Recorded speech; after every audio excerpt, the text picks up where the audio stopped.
이 구약의 아모스를 우리가 생각하면 이 230쪽에 내가 거기 언급한 것처럼 예언자적인 심판이라고 하는 것은 항상 그 없는 사람들, 프롤레타리아와의 관계에 있어서 항상 고려된 것입니다.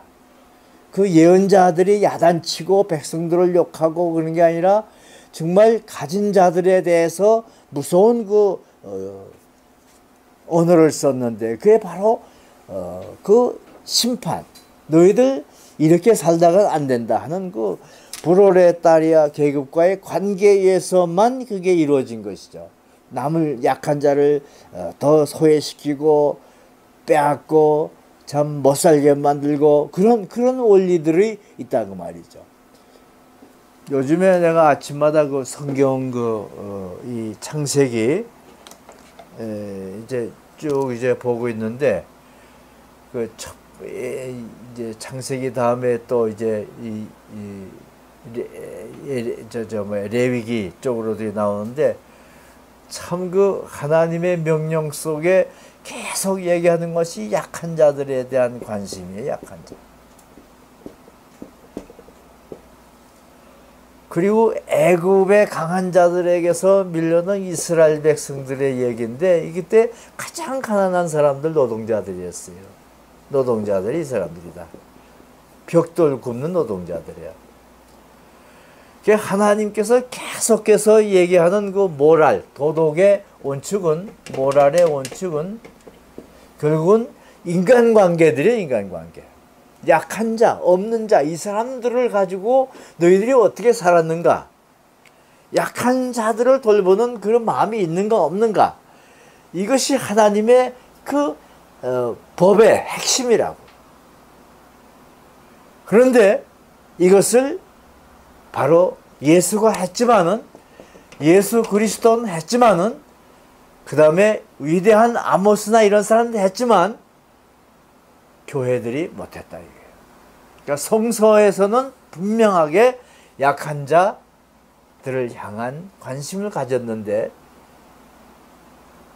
이 현장에서 기성교회가 그것을 해내질 못했다 하는 얘기를 여기서 하고 있습니다. 세 가지의 약점, 근로자, 농민들을 돕는데 물질적으로 그리고 그들에게 미래에 대한 희망을 주는 그런 목회를 교회가 하지를 못했다. 그 얘기죠. 이제 성경을 늘 보면서 아침에서 보는 참 모든 관심이 대선지자 하나님은 물론이고 예수님의 말씀도 그렇고 아모스의 말씀도 그렇고 모든 말씀들이 다 이 약한 자, 없는 자, 가난한 사람들에 대한 관심, 글로 다 관심이 거기에다 몰려 있어요.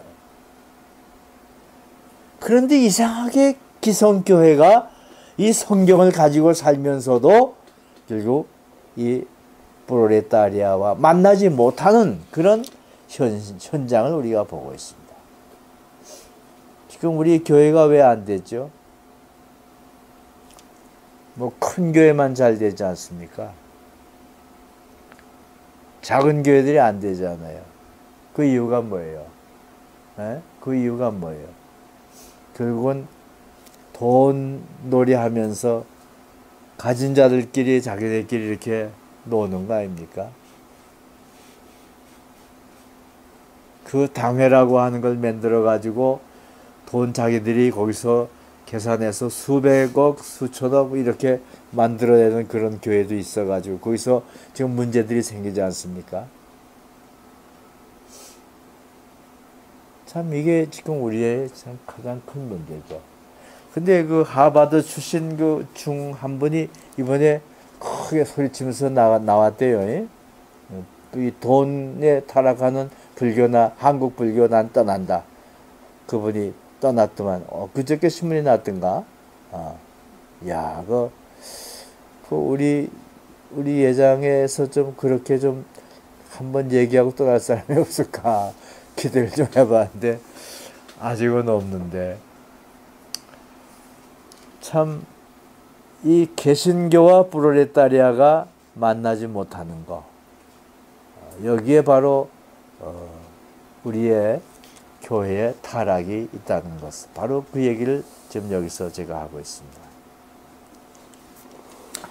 근데 실제로 우리 한국 개신교가 시작하는 처음에는 우리 한국 사람들이 시작한 거 아시죠?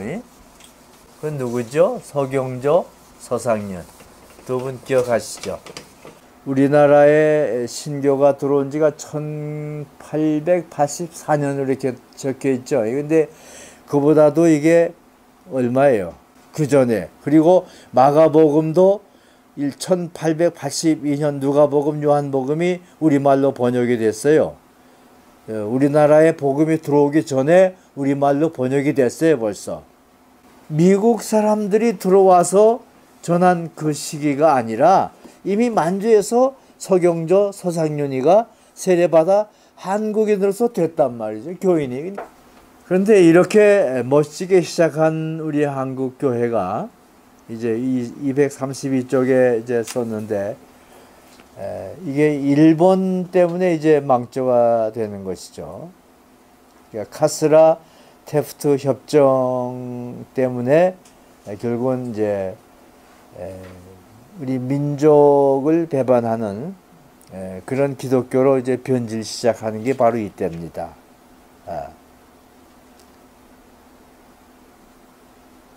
그 이유를 다 여러분들이 아시죠? 을사늑약, 종교 분리 원칙, 이게 여기서 나왔죠.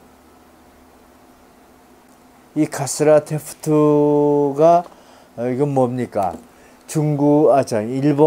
일본이 한국을 먹고 미국은 필리핀을 먹는다. 이게 카스라 테프트 협정이죠. 1905년에.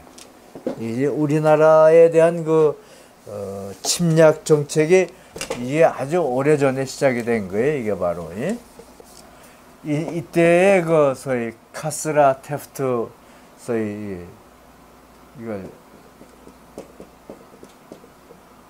일본 사람하고 테프트라고 하는 미국 사람하고가 비밀로, 협정서도 없이 비밀로 서로 정해가지고 카스라, 이게 이제 일본은 한국을 먹고 테프트 이 친구는 필리핀, 미국은 필리핀을 먹고, 이렇게 약속을 해가지고 이것이 숨겨 있는 가운데 한국의 선교사들을 이용했다고 말이죠. 그래서 미국 선교사들이 한국에 온 지가 1884년이니까 요 기간 동안에 요거 한 30년 동안 되잖아요. 제법 많이 왔어요.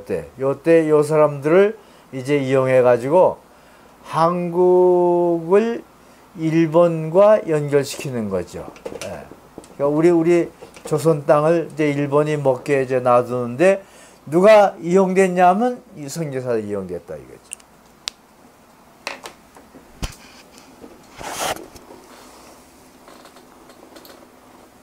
참 이거 좀 깊이 있게 좀 역사가들이 이걸 공부해서 이걸 잡아내야 돼요. 네. 카스라 테프트 협정. 그리고 그 다음에 이제 블레어, 여기 233쪽 아래 윌리엄 블레어가 나오죠. 그분이 이제 무슨 얘기한 거 아니? 일본을 미워하는 생각을 회개할 뿐 아니라 하나님을 거역하는 모든 죄에 대해서 깨달음을 가져야 된다. 일본 미워하지 말라고 얘기한 사람이 바로 선교사예요. 이게 이 한국을 정복하기 위한 일본의 작전에 미국 선교사들이 동참했다는 하나의 증거로 난 이걸 지금 보려고 합니다. 몰라요. 아직 이거에 대해서 확실하게 얘기한 사람 없는데 나는 솔직히 봐서 미국 선교사들을 통해서 한국을 점령하는 그 일을 결국은 일본을 통해서 시작했다고 말이에요. 이게 카스라 테프트 이 협정 이후에 선교사들이 들어오기 시작한 게 1500년. 이게 비슷한 연도가 다 맞아 들어가요, 지금. 예. 이 카스라 테프트 이걸 통해 가지고 소위 일본 정부하고 미국 정부하고 야합을 한 것이죠. 그래가지고 여기에 야합된 사람들이 바로 이게. 물론 아닌 사람들이 있죠. 아닌 사람도 있지만은 대개 그 총무급들, 이 대장급들, 대표급들이 결국은 뒤에서 이 일본과 가까이 지내게 이게 짰어요. 그래가지고 한국을 결국은 점령할 수 있도록 이렇게 일본에게 점령당할 수 있도록 분위기를 만들어냈다고. 그래서 미워하는 마음을 버리라 하는 얘기를 선교사들이 했어요. 윌리엄 블레어. 백낙준 박사의 그 한국 프로테스탄트 교회 역사 속에 그게 나옵니다. 상심한 사람들이 마음을 돌이켜서 주님과의 개인적인 관계에 성의를 둬야 한다. 이런 얘기를 블레어 미국 선교사가 평양에 주둔한 선교사인데 그 얘기를 했어요. 그 말은 무슨 말이에요? 예? 한국민의 마음을 돌려서 일본 사람 사랑하게 해서 결국은 어떻게 침략을 받아들이라 그 말로 결론됐다 그런 얘기죠. 이만큼 이 미국 선교사들이 결국은 우리나라의 민족적인 그런 그 복음을 만들지 못했다는 그런 증거를 여기서 제가 얘기하고 있는 것입니다. 일본을 미워하지 말라.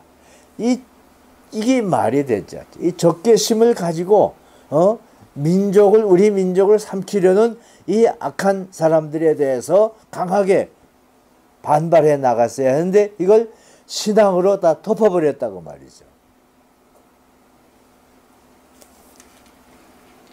그러나 몇 사람들은 좀 달랐죠. 거기 234쪽에 나오는 전덕기 목사나 또 백오인 사건에 결류된 많은 그 기독인들이 있었어요. 이런 사람들은 참 선교사들을 의도적으로 마음속에서 거부하면서 나간 그런 강한 사람들이었습니다. 선교사들의 이 나쁜 비밀 조약 같은 거를 잘 알고서 협조한 사람들도 있지만은 그러나 또 독립운동 같은 데 앞장서서 도와준 그런 훌륭한 선교사들도 있었어요. 그러나 그런 아랫사람들이고 대개 꼭대기에 이 장급들, 이 대표급들은 다 이게 일본에 족속해 운영 일본의 통치에 도움을 주도록 그렇게 암암리에 미국 정부를 협력한 사람이고 일본 정부에 도움을 준 사람들입니다. 그러니까 이게 미국과 일본이 그때부터 이렇게 같이 움직이는 거예요. 지금도 마찬가지예요. 참 그거 일본과 미국이 옛날부터 이렇게 움직이기 시작해요. 캐스라 테프트 사건 그 이후부터 계속해서 세계 점령하고 이웃 점령하고 그래서 약한 자들을 계속 부려먹으려고 하는 그런 것들이 계속 나오고 있는 거예요. 지금도 계속 되고 있어요. 근데 그래도 우리는 이것을 미국에 대해서 이걸 그냥 믿고 있는데 미국은 그렇지 않아요.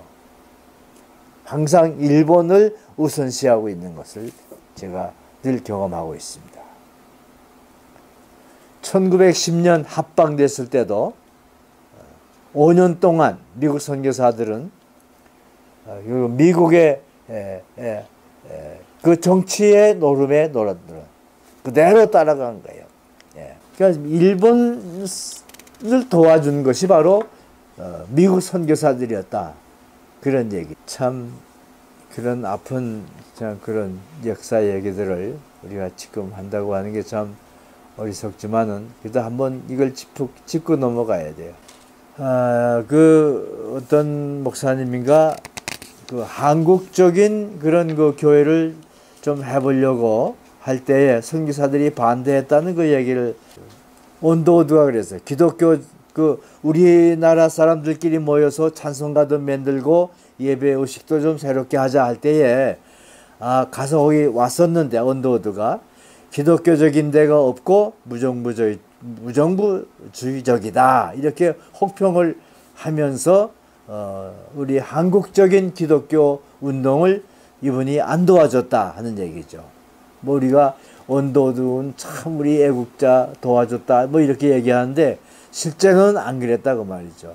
이런 것들도 역사적으로 좀 다 이게 잡아내야 되는데 네비우스 정책만 해도 우리들을 잘 안 가르쳐 주려고 그랬거든. 자기들 실력에 올라오지 않기 위해서 자활, 자치, 자력 뭐 이 얘기가 바로 말은 그렇게 해놓고 너희들끼리 하라 해놓고 유학도 안 시키고 공부도 안 시키고 그렇게 했어요. 그래서 훌륭한 교수도 안 만들고 저희들이 그냥 강의하고 그랬다고. 내 때만 해도 그때만 해도 유학생 거의 학생들이 유학 간 교수들이 거의 없었어요. 박철환 목사님이 그때 처음 하나 좀 나왔고 그만큼 이 네비우스 정책 때문에 결국 자양자전이 결국은 우민 정책이라고 말이죠. 그만큼 우리 민족에 대해서 무관심하고 아주 얕잡아 봤다. 뭐 당회장 자기들이 하고 노회장도 자기들이 하고 그런 기록들을 이제 많이 볼 수가 있어요.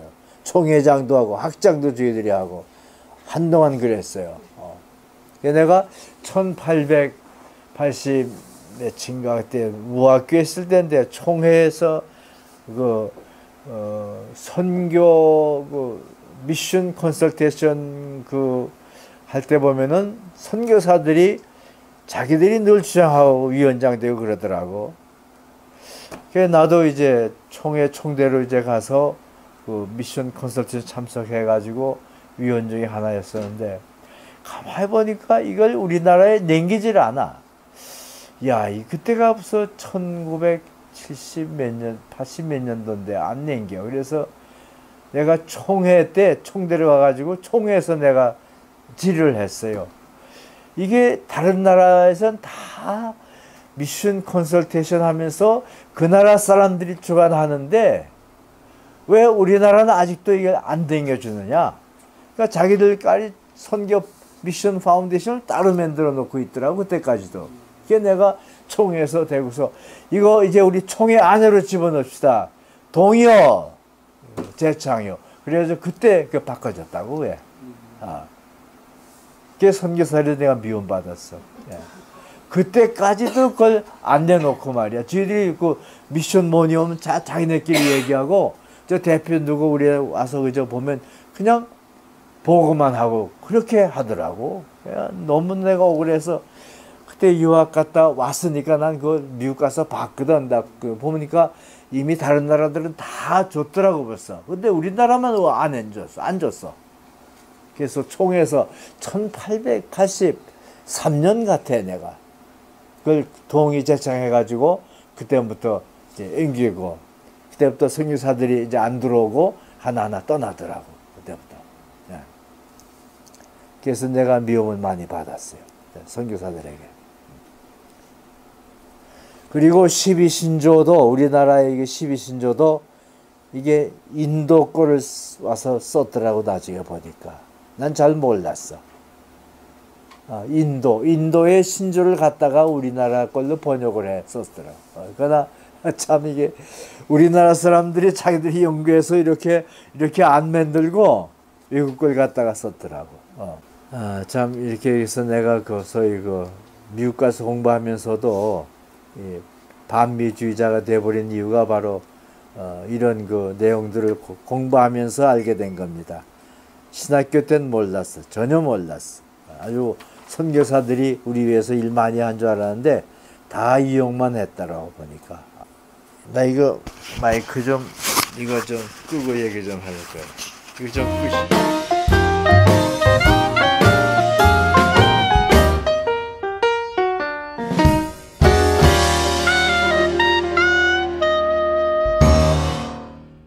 글로 다 관심이 거기에다 몰려 있어요. 그런데 이상하게 기성교회가 이 성경을 가지고 살면서도 결국 이 프롤레타리아와 만나지 못하는 그런 현장을 우리가 보고 있습니다.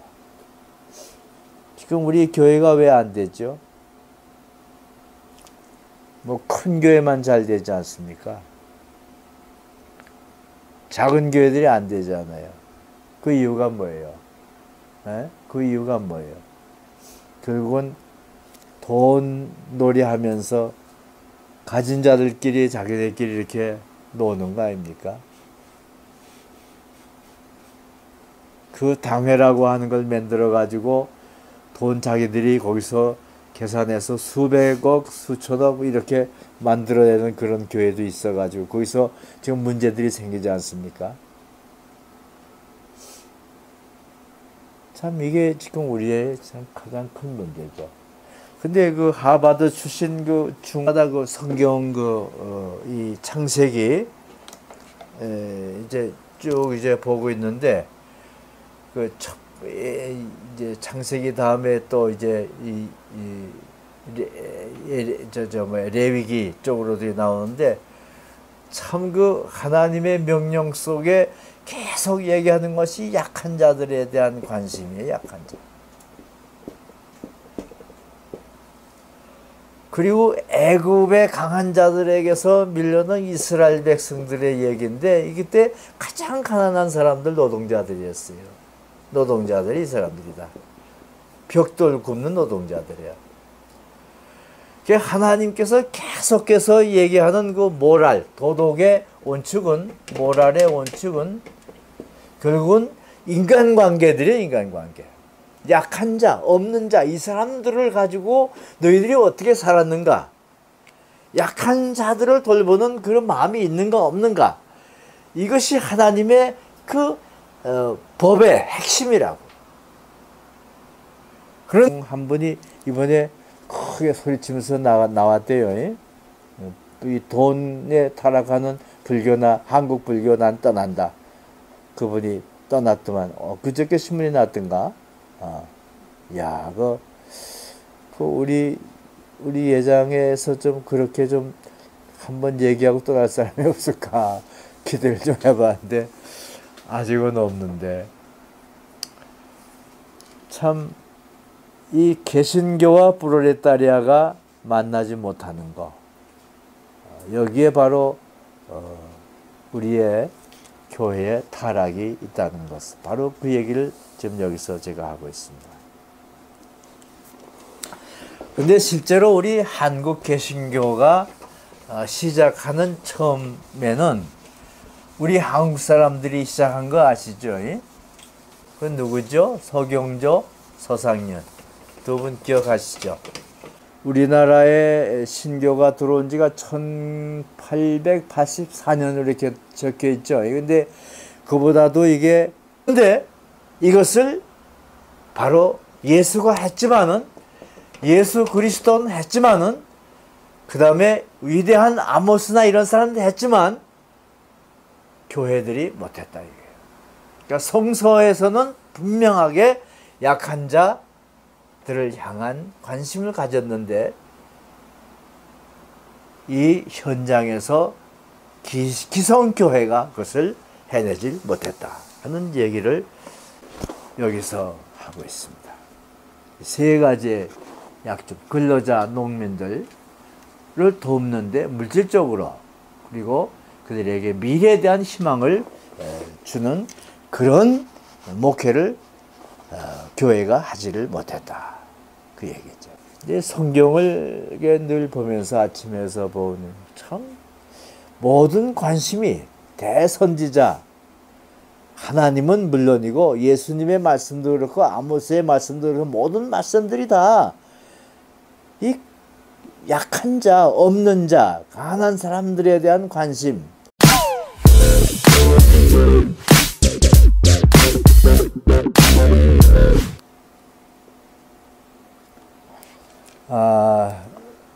이 구약의 아모스를 우리가 생각하면 이 230쪽에 내가 거기 언급한 것처럼 예언자적인 심판이라고 하는 것은 항상 그 없는 사람들, 프로레타리아와의 관계에 있어서 항상 고려된 것입니다.